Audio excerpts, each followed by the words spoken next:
अस्सलाम वालेकुम गाइस, कैसे हैं आप सब। आई होप आप सब ठीक होंगे। अल्हम्दुलिल्लाह मैं भी बिल्कुल ठीक हूँ। Welcome back to my channel Rani's American Dreams and welcome back to another very beautiful day another vlog. आप लोगों को पता चल रहा होगा कि मेरी आवाज़ काफ़ी चेंज है। I don't know why, but एक दो दिन से फिर से मेरे गले में थोड़ा सा इन्फेक्शन हो रहा है। तबीयत थोड़ी सी अपसेट है, आवाज़ थोड़ी सी चेंज है, तो मैनेज कर लीजिएगा। आज मैं आप लोगों के साथ शेयर कर रही हूँ अपने संडे की रूटीन। तो Sunday means fun day, family day, हम औरतों के लिए काम डे। बिकॉज़ बच्चे घर पर होते हैं तो फिर काफ़ी ज़्यादा बिज़ी रहता है दिन पूरा। और मैं कीमे को ना हमेशा अच्छे से वॉश करती हूँ, 2 से 3 दफ़ा पानी निकालती हूँ ताकि जितना भी इसमें ब्लड वगैरह वो सारा निकल जाए। काफ़ी ज़्यादा ब्लड होता है कीमे में। और फिर इसे छोड़ देती हूँ 15-20 मिनट के लिए अच्छे से, जितना भी एक्सेसिव पानी है वो सारा ड्रेन आउट हो जाए। फिर ही मैं इसके पैकेट्स बना के फ्रीज़ करती हूँ। तो इससे पहले मैंने चिकन वॉश किया था, उसके पैकेट्स बना के मैंने फ्रीज़ कर दिए हैं। और जो मैंने चटनी के क्यूब्स बना के फ्रीज़ किए होते हैं, तो मैंने सोचा कि अब मैं इनको निकाल के पैकेट्स में रख देती हूँ।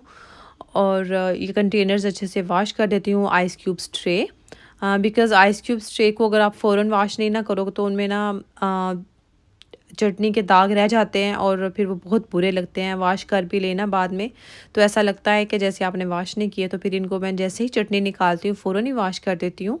और चटनी जब आप क्यूब्स की फॉर्म में फ्रीज़ कर लेते हैं ना, तो फिर आपकी ज़िंदगी बहुत ज़्यादा आसान हो जाती है।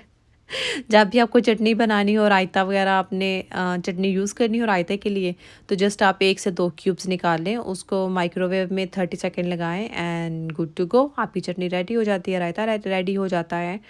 एनी हाउ, यहाँ पर घर के काम तो चलते ही रहते हैं। तो आज मैं आप लोगों के साथ शेयर करूँगी एक बहुत मज़े की इंस्टेंट, लाइक लिटरली 2 मिनट की मैंने रेसिपी उसकी शूट की है, जस्ट सारा कुछ एडिट कर दिया था। और वो है चने का पुलाव, जो कि हर घर में बनता है। हाँ, हर किसी की अपनी अपनी रेसिपी है, बहुत सिंपल रेसिपी है चने पुलाव की। तो मैंने जैसे कि आप लोगों से पहले भी शेयर किया था कि मैं कोई भी एक ऑथेंटिक एक ऐसी सच रेसिपी शेयर फॉलो नहीं करती कि हर दफ़ा एक ही रेसिपी फॉलो करूँगी। जब मेरा दिल कर रहा होता है जैसा खाना खाने का, वैसे ही मैं उसके इंग्रेडिएंट्स उसमें ऐड करके तो वो रेसिपी को नया ट्विस्ट दे देती हूँ। तो आज मैं आप लोगों के साथ शेयर करूँगी चना पुलाव को आप भी ट्विस्ट दे सकते हैं। अगर आपके पास चिकन बहुत ज़्यादा नहीं है, थोड़ा सा भी चिकन है जिसकी थोड़ी सी यखनी निकल आए, और आपके पास कैरेट्स हैं या कोई मेवा है, तो आप ना इंस्टेंट वाला लिटरली 5 मिनट्स वाला आप काबली पुलाव बना सकते हैं। बहुत इंस्टेंट काबली पुलाव। और चिकन या कीमा स्पेशल जब भी आप फ्रीज़ करें मीट वगैरह, तो उसको ना फ्लैट फॉर्म में फ्रीज़ किया करें, उसके पैकेट्स बना के। बिल्कुल भी ऐसे थैले बना के फ्रीज़ ना किया करें, वैसे डिफ्रोस्ट होना बहुत मुश्किल है। तो ये देखिए मैंने ना चिकन पुलाव के लिए क्या किया कि वही जो सिंपल रेसिपी है, लेकिन मैंने कैरेट्स थोड़ी सी निकाल ली थी। और ये मसाला है, इसमें 3 इंग्रेडिएंट्स हैं जिसको मैंने अभी फ्रेश पीसा है, जिसमें है सफ़ेद ज़ीरा, थोड़ी सी दालचीनी, एक तकरीबन 1 स्टिक थी, और मोटी इलायची। सफ़ेद ज़ीरा, मोटी इलायची 5 से 6, और दालचीनी की 1 स्टिक। ये 3 इंग्रेडिएंट्स हैं, इनको मैंने फ्रेश पीस लिया है। तो इसमें इन्हीं का टेस्ट आएगा। जो काबली पुलाव का एक अपना फ्लेवर होता है, जो आम बिल्कुल प्लेन जो पुलाव होता है, तो इसमें जो फ्लेवर आएगा ना वो इसी 3 स्पाइसेस का आएगा। तो कैरेट्स मैंने काफ़ी ज़्यादा ली हैं बिकॉज़ ये फुल एक हेल्दी मील बन जाएगा। इसमें आपको प्रोटीन भी मिलेगी क्योंकि इसमें चिकपीस हैं, चिकन है, फिर नट्स भी होंगे इसमें, और इसमें फ़ाइबर भी मिल जाएगा आपको कैरेट से। तो ये हेल्दी मील है। तो ऑयल मैं बहुत कम यूज़ करती हूँ। कैरेट्स को टोस्ट करने के लिए तकरीबन 1 से 2 चम्मच ही लिया था, और चावलों में भी मैंने बहुत कम ऑयल लिया था। तो सिंपल जो आपका जो रेसिपी है चिकन पुलाव की या चना पुलाव की, वही रेसिपी है, लेकिन उसमें स्पाइसेस मैंने बहुत ज़्यादा ऐड नहीं किए, सिर्फ नमक ऐड किया था। और वो जो अभी मैंने पाउडर बनाया आपके सामने, ज़ीरा, सिनेमन स्टिक, और जो मोटी इलायची है 5 से 6, उनको बिल्कुल भी उसका स्ट्रॉन्ग टेस्ट नहीं आएगा, वो डाला। थोड़ा सा स्पाइसीनेस, बिकॉज़ हमें चावल फीके नहीं चाहिए, तो स्पाइसीनेस के लिए मैंने इसमें ब्लैक पेपर ऐड कर दी। आपको अगर थोड़ी सी और एक्स्ट्रा स्पाइसीनेस चाहिए तो आप ग्रीन चिलीज़ को पीस के वो भी ऐड कर सकते हैं, या लाल मिर्ची का powder half tea spoon 1 teaspoon वो भी ऐड कर सकते हैं, just for a little bit of spice. और ये चिकन की लेग आपने देखा कि काफ़ी बड़े साइज़ की थी। यहाँ पर ना आपको मुर्गियाँ मिल जाती हैं छोटे साइज़ की, बड़े साइज़ की। तो ये एक दफ़ा ऐसा हुआ कि ये एक्स्ट्रा ही बड़े साइज़ की थी। लिटरली ऐसा लग रहा था जैसे ये किसी लैम की लेग है। तो सिंपल जैसे हम यखनी पुलाव बनाते हैं ना चिकन का, वैसे ही मैंने रेसिपी बनाई थी। बहुत मज़े का ये पुलाव बनता है, आप ये ज़रूर ट्राई कीजिएगा। एनी हाउ फिर हम लोग चले गए थे मॉल। मैं लंच वगैरह बना कर गई थी ताकि जब आप वापस आएँ तो बच्चों को भी भूख लगी होगी और अली को भी, तो हम मुझे ज़्यादा टेंशन नहीं हो। तो क्योंकि जब हम सैलून जाते हैं तो फिर काफ़ी टाइम लग जाता है। एंड मुझे अपना करवाना था हेयर कट, जो कि आई थिंक 6 मंथ से पेंडिंग पे था। हर रोज़ कहती थी अली कि आज ना हम इस वीकेंड पे ज़रूर जाएंगे मेरा हेयर कट करवाने, तो वो कहते थे ओके, लेकिन फिर नहीं जा पाते थे, प्लान कैंसिल हो जाता था। एंड फाइनली आज हम मॉल गए तो मैं सबसे पहले मैंने बच्चे दोनों अली को किए हैंड ओवर और मैं चली गई सैलून। और थैंकफुली ज़्यादा रश नहीं था और मुझे वेट नहीं करना पड़ा और मेरी बारी आ गई। तो यहाँ पर ना हेयर कट काफ़ी ज़्यादा एक्सपेंसिव होता है और इस दफ़ा मैंने पे किया था $65, क्योंकि उसने बात कटिंग करने के बाद मेरा थोड़ा सा ब्लो ड्राई भी किया था, तो $65 मैंने पे किए थे और मुझे अपना हेयर कट बहुत अच्छा लगा था।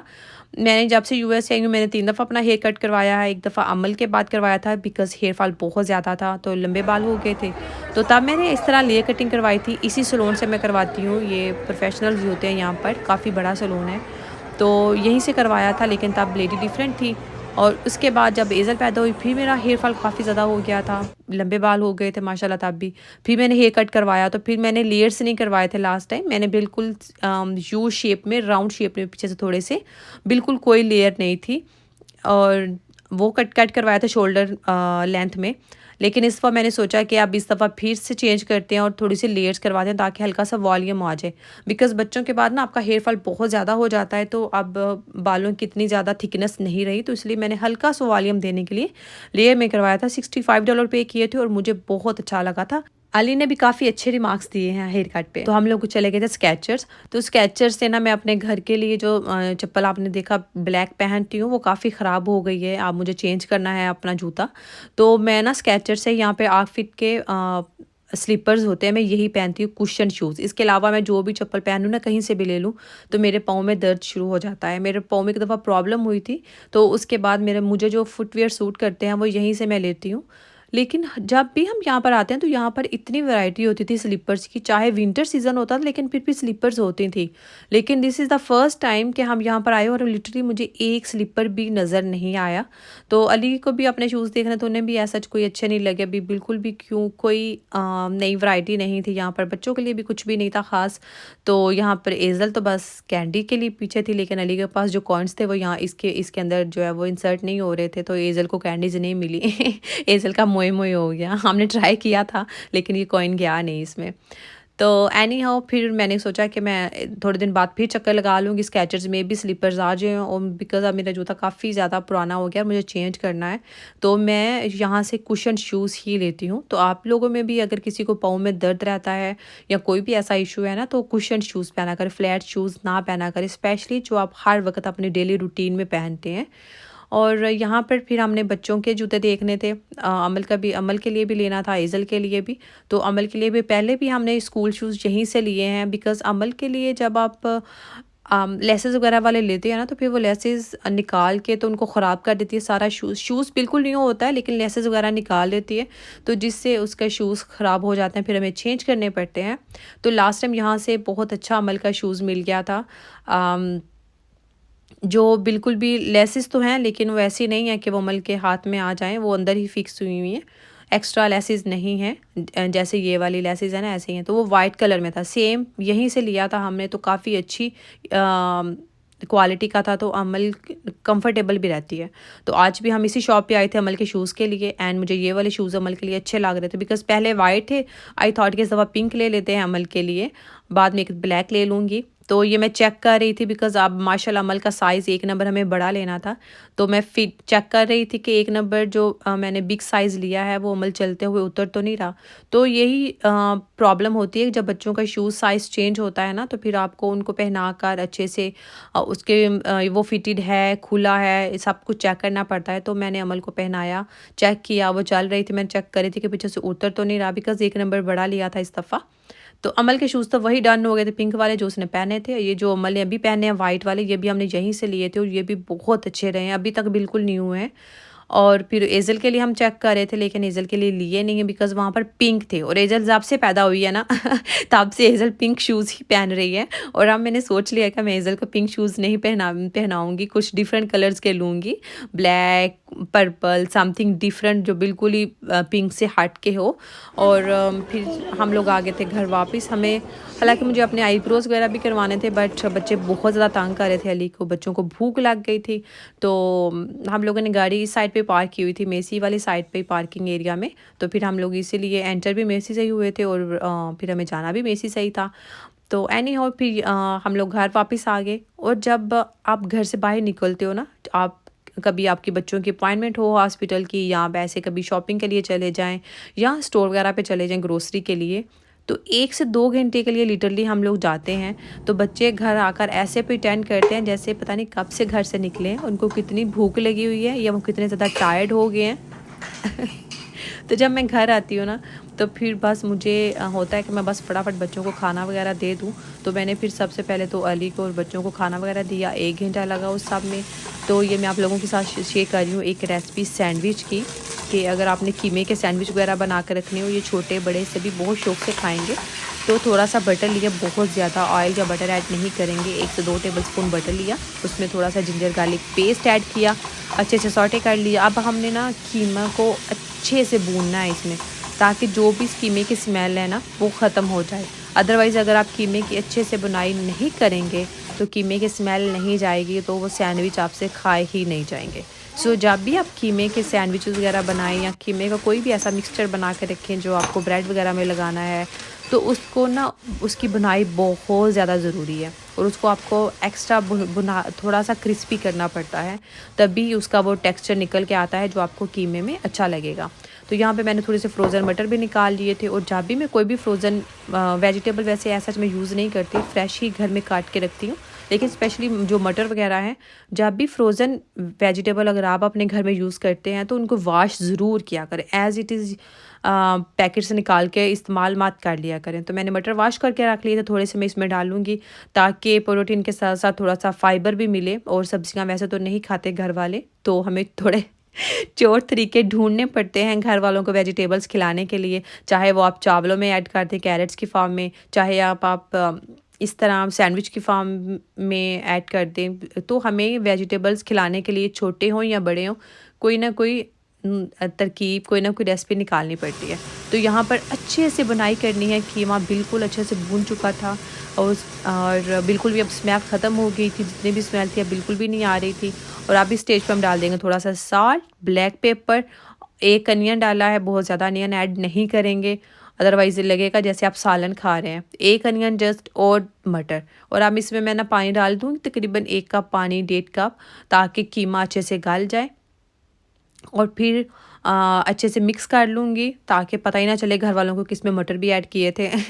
ये 15-20 मिनट के लिए गलाती हूँ, बिकॉज़ कीमा मैंने अच्छे से भून लिया है, तो अब इसलिए इसको इतना ज़्यादा गलाने की ज़रूरत नहीं है। 15-20 मिनट में कीमा रेडी हो जाएगा। तो मैं हमेशा 2 से 3 पैकेट्स बना लेती हूँ। एक डिब्बा मैं नीचे रखूँगी, और ये जो ऊपर स्मॉल वाला डिब्बा है ना, ये मैं कंटेनर ये वाला मैं फ्रीज़ कर दूँगी। जब नीचे से ख़त्म हो जाएगा फ्रीज़ से, तो फिर दोबारा फ्रीज़र से मुझे निकालना होगा तो मैं निकाल लूँगी। तो इसी तरह मैं मिक्सचर वगैरह बना लेती हूँ, 2-3 उसके पैकेट्स बना के फ्रीज़ कर लेती हूँ, तो बहुत आसानी रहती है। और कभी भी आपको भूख लगी आपको या बच्चों को, तो आप बस जल्दी से कीमा वगैरह निकाल लें, और कुछ भी बना सकते हैं, उसके पराठे बना सकते हैं, सैंडविच बना सकते हैं, रोल बना सकते हैं, बहुत तरीके से आप यूज़ कर सकते हैं। एनी हो, घर के काम वगैरह करने के बाद, फाइनली बच्चों को खाना खिलाने के बाद मैंने खुद खाना खाया, और ये था मेरा मी टाइम। मगरिब होने वाली थी और मौसम इतना हसीन था बाहर, और इतना प्यारा व्यू था। तो आपने अब शाम की चाय पीनी है, सारे घर के काम निपटाने के बाद पूरा दिन की थकावट उतारनी है, और आप ऐसा कैसे हो सकता है कि इतना प्यारा व्यू हो, बाहर सनसेट हो रहा हो और इतना प्यारा व्यू हो, और मैं रूम में बैठ के चाय पी रही हूँ, ऐसा तो हो नहीं सकता। तो मैं फिर आ गई थी बाहर, ताकि मैं अपनी चाय एंजॉय कर सकूँ। और ना सारे दिन की लगता है थकावट उतर गई है, आपको फुल आपकी बॉडी रिलैक्स हो जाती है, आपका माइंड बिल्कुल रिलैक्स्ड हो जाता है, और इतना पीसफुल ये वाला टाइम होता है ना यहाँ पर लिटरली। सनसेट का। हालांकि सनराइज़ की अपनी शाइन है, लेकिन जो सनसेट का व्यू है और हमारी बालकनी से तो ये सनसेट का व्यू बहुत अच्छा लगता है। और आजकल स्पेशली ऑटम है तो यहाँ पे आपने देखा लीफ भी इतने प्यारे नीचे थे और व्यू दे रहे थे और बहुत प्यारा सीन था। तो मैंने चाय एंजॉय की, बच्चे बाहर आ गए थे, अम्मल पहले बाहर आई, उसके बाद एज़ल बाहर आ गई, तो फिर मैं उठी, फिर मैंने दोनों को कोट्स वगैरह पहनाए बिकॉज़ बच्चों के लिए हल्की-फुल्की ठंड थी, मुझे तो सर्दी बिल्कुल भी नहीं लग रही थी। तो बस मैंने फिर बच्चों ने हमने एंजॉय किया जब तक कि ज़्यादा ठंड नहीं होगी। तो मिलते हैं नेक्स्ट व्लॉग में। प्लीज़ मेरे चैनल को सब्सक्राइब कीजिएगा, मेरी वीडियो को लाइक एंड शेयर कीजिएगा, मुझे कमेंट कीजिएगा, दुआ में याद रखिएगा। अल्लाह हाफ़िज़।